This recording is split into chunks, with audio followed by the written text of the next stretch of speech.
उन्हाळ्यामध्ये उष्णतेपासून पोटाला थंडावा देणारा नैसर्गिक पेयांपैकी एक असलेलं पारंपरिक पद्धतीचं कैरीचं पन्हं कसं बनवायचं आहे आज आपण ते बघणार आहोत. नमस्कार, मी प्रियाज किचन कट्टामध्ये तुमच्या सर्वांचं खूप खूप स्वागत करत आहे. कैरी पन्हं बनवण्यासाठी इथे मी गावरान कैरी घेतलेली आहे. ही अर्धा किलो कैरी आहे. तुम्ही कोणत्याही प्रकारची कैरी घेऊ शकता. कैरी कापण्याआधी आपल्याला स्वच्छ धुवून घ्यायची आहे, कारण यावर भरपूर धूळ असते आणि देठाजवळचा जो भाग आहे तिथे चीक देखील असतं. आपल्याला व्यवस्थित चीक काढून घ्यायचं आहे.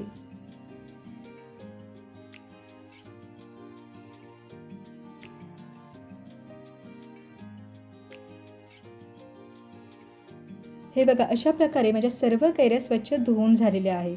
आता धुवून झालेल्या कैऱ्यांच्या साली आपल्याला काढून घ्यायच्या आहेत. सोलण्याच्या साहाय्याने या कैऱ्यांच्या साली मी काढून घेत आहे.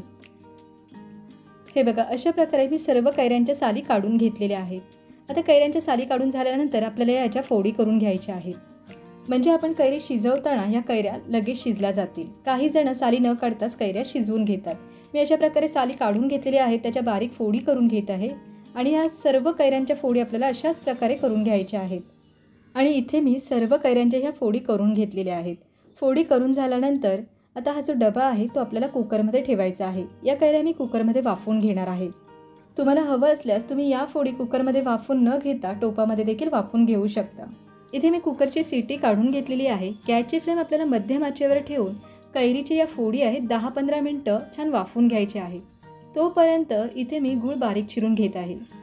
आज आपण कैरी पन्हं गुळाचा वापर करून बनवणार आहोत. तुम्ही गुळाऐवजी साखर देखील घालू शकता, पण गुळामुळे कैरी पन्हाची जी चव आहे ती देखील छान लागते. शिवाय कैरी पन्हाला रंग देखील छान येतो. इथे आपल्या ह्या कैऱ्या आहेत छान वाफवून झालेल्या आहेत. कुकर थंड झाल्यानंतरच त्यामधलं भांडं मी बाहेर काढलेलं आहे. या कैऱ्या आपण मॅशरच्या साहाय्याने, चमच्याच्या साहाय्याने किंवा हाताने छान मॅश करू शकता. मी ते मॅशर घेतलेलं आहे आणि हलका दाब देऊन या कैऱ्यांच्या फोडी बघा मस्त अशा बारीक करून घेतलेल्या आहेत. कैरीच्या फोडी छान शिजल्या आहेत, त्यामुळे लगेचच हा जो गर आहे व्यवस्थित बारीक झालेला आहे. तुम्हाला हवं असल्यास चमच्याचा देखील वापर करून हा गर तुम्ही बारीक करून घेऊ शकता. आता यामध्ये आपल्याला गूळ घालायचा आहे. आता गुळाचं जे प्रमाण आहे तुम्ही अशा प्रकारे वाटीच्या साहाय्याने गर मोजून घ्यायचं आहे. इथे बरोबर अर्धा किलो कैरीचं 1 वाटी इतकं गर निघालेलं आहे. जितकं गर आहे तितकं आपल्याला गूळ घ्यायचं आहे.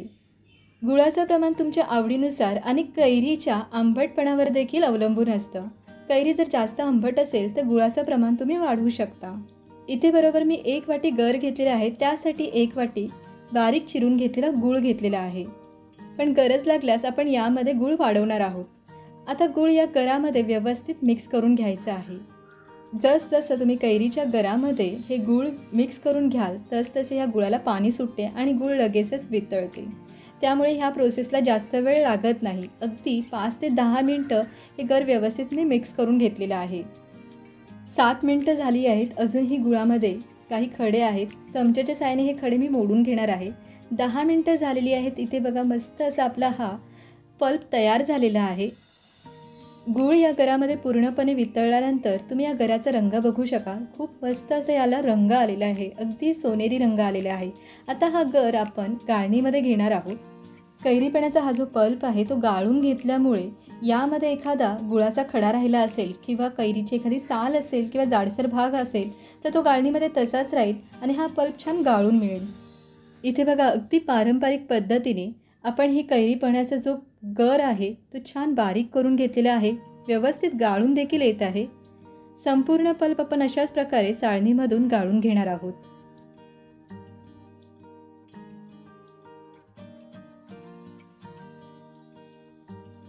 आणि इथे अशा प्रकारे आपला हा कैरी पन्हासाठी लागणारा जो पल्प आहे तो तयार झालेला आहे.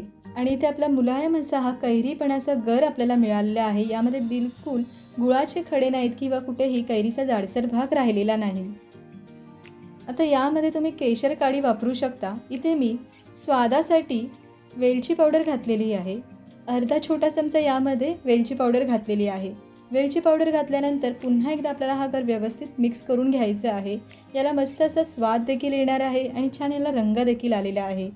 बघा अगदी झटपट असा हा नैसर्गिक पेय आपण बनवलेला आहे.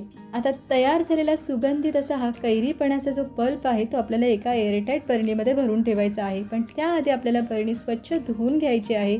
गरम पाण्याने एकदा धुवून झाल्यानंतर व्यवस्थित कोरडी करून घ्यायची आहे आणि नंतरच यामध्ये आपल्याला हा जो कैरीपणाचा पल्प आहे तो भरायचा आहे.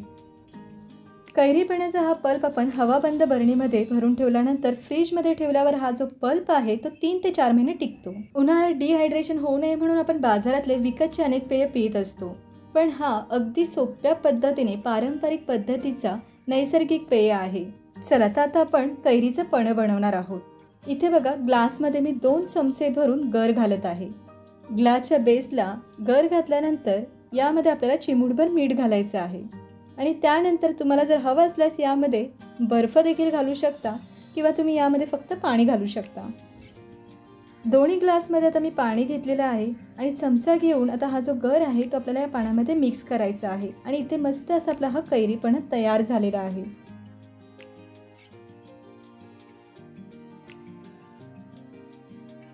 उन्हाळ्यामध्ये आपण कैरीपासून अनेक पदार्थ बनवत असतो. पण उन्हाळ्यामध्ये उष्णतेपासून पोटाला थंडावा देण्यासाठी नैसर्गिक पेय असलेलं हे कैरीचं पणं देखील बनवलं जातं. तुम्हाला माझी आजची ही कैरीपणाची रेसिपी कशी वाटली ते मला नक्की कमेंट्सद्वारे कळवा आणि अशाच नवीन नवीन रेसिपी बघण्यासाठी प्रियाज किचन कट्टाला सबस्क्राईब करा आणि बेल आयकॉनवर क्लिक करा. नमस्कार.